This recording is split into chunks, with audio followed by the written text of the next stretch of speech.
This is Arkies in the Beltway, your look at national politics and the Arkansans influencing the discussions. I'm Alex Thomas, Washington correspondent for the Arkansas Democrat-Gazette, reporting from the nation's capital. Thank you for joining us for this edition of Arkies in the Beltway for the week of September 7th, 2025. Two Arkansans want the Trump administration and Congress to do more to help farmers in the natural state. Joe Mencer and Andrew Grobmyer with the Agricultural Council of Arkansas traveled to the nation's capital last week, in part to push for economic assistance. Farmers and other producers across the country have been struggling to maintain their operations, given low crop prices and elevated production cost.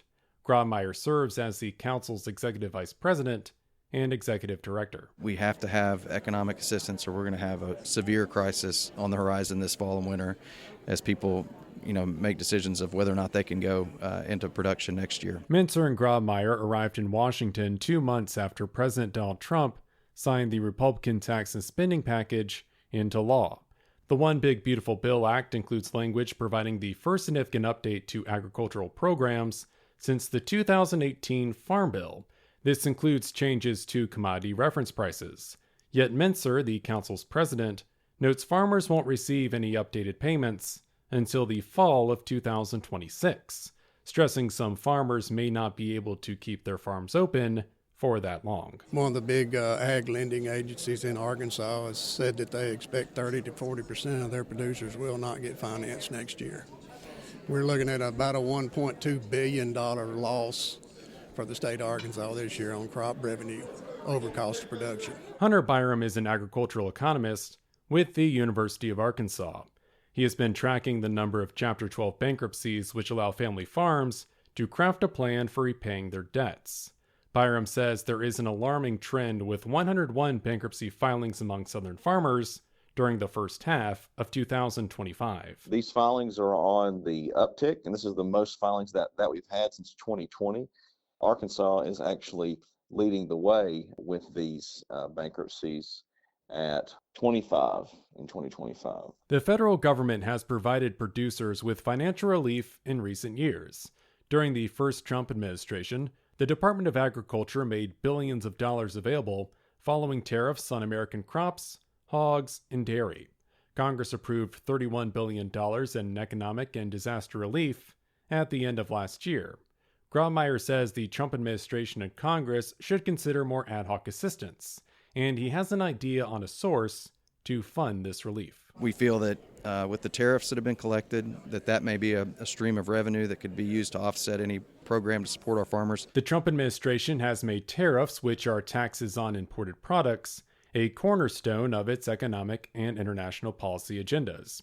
According to the Treasury Department, the United States has collected around $135 billion in customs duties so far this fiscal year. Grobmyer once again. Farmers are on the front end of the tariff impacts. Input costs are elevated due to that, and obviously our export markets are hindered because of it. Mencer has a first-hand understanding of the impact of tariffs. A recent invoice for a part he needed on his Lake Village farm had a $500 tariff fee. Herbicides and insecticides, pesticides, raw products we use for crop inputs, a lot of that material, the tech, is made in China. So we're going to get hit with a 50% tariff on our inputs again next year. That's going to make next year worse than this. Give me back my tariff money I paid in on my parts for this fall. Mencer and Grobmyer met with Trump administration officials and congressional offices during their trip. One of those meetings involved staff with the Senate Agriculture, Nutrition, and Forestry Committee. Senator John Bozeman of Rogers is the committee's chair. Another reason for the trip, an opportunity to testify about Brazil's economic policies and the impact on farmers here in the United States. Mencer appeared before the office of the U.S. Trade Representative last Wednesday. He urged action to address Brazil's efforts to increase farmland, as well as China's interest in the Latin American country. The rise in Brazilian farmland has led to more competition for American farmers and lower commodity prices. The Senate and House of Representatives are back in action on Capitol Hill. Lawmakers spent the month of August away from Washington, taking part in work back in their home states and districts. Congress does not have much time to waste this month as senators and House members face a September 30th deadline to avert a government shutdown. 2 members of Arkansas's congressional delegation are appropriators. Senator Bozeman leads the Senate Appropriations Subcommittee on Military Construction and Veterans Affairs. Representative Steve Womack of Rogers chairs the House Appropriations Subcommittee on Transportation, Housing, and Urban Development. We are 6 months away from Arkansas's primary election, and candidates are working to get their names out. Zach Huffman of Little Rock is among the Democrats looking to unseat an incumbent, having launched a challenge to Representative French Hill in the 2nd Congressional District. I'm running to be a voice for those folks working Arkansans who are really tired of waking up every day to news stories about what crucial assistance program the federal government's going to cut that week. Huffman's congressional bid stems from his passion for education. He taught math in Mississippi before moving to Arkansas in 2016. He now recruits potential teachers for the Teach for America program. Huffman says when the Trump administration began efforts to dismantle the Department of Education, he felt motivated to do something. I think after the 2024 November election, I kind of prayed a lot for the patience and pause of my pawpaw, who has, just an amount ordinance of patience but I've got the mouth of my mama. When things aren't right, I typically have to speak out. Huffman has found additional motivation as Republicans control both chambers of Congress.